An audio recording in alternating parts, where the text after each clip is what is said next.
Onye isi na ngalaba na-ahụ maka mmekọrịta ọhaneze nakwa ndị ọrụ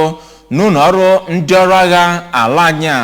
bụ Major General Musa Damadami akpọkugo ụmụafọ ala anyị ka ha kwudosie ike mepee anya dịka azụ oge ọbụla n'okwu gbasara ezi nchekwa ọkasị gbasara ihe na ihe ọbụla na-emegasị na gburugburu ha iji wee nye aka kpọkuo ndị ọrụ nchekwa maka ịgbatara ha ọsọ enyemaka ngwa ngwa ka ikwi ajide site na Abuja kọchapụrụ gị akụkọ a.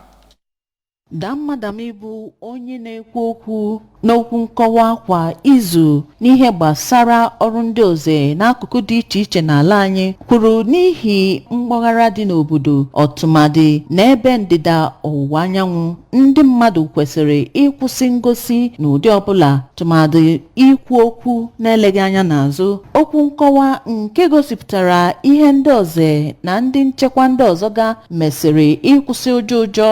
na Nigeria site ka ọnwa Mee dị na 18 ruo n'ụbọchị nke mbụ n'ọnwa Jun gosipụtara ọtụtụ agamnihu nke gụnyere ịnapụ ndị ohi mmanụ ihe karịrị nde 600 na ndịda mba mmiri, gwara ndị mmadụ ka ha na-enye ndị nchekwa obodo ihe ọgwụgwa gbasara ndị mkpọghara na ndị omekome ndị ọzọ ga nọ n'akụkụ ha. Dịka o siri kwuo, ụgbọ agha elu nke Operation Delta Safe buru agha na Krakrama ebe ekwuru na ndị ohi mmanụ na kpamkpamkpa wee mebie nkwarangwa ha. N'aha ndị isi ọgụ ka Mmadu toro ndị oze na ndị nchekwa ọzọ maka mbọ ha n'ihu ọrụ na Nigeria gbaa gburugburu ma kelekwa ndị nta akụkọ maka nkwado ha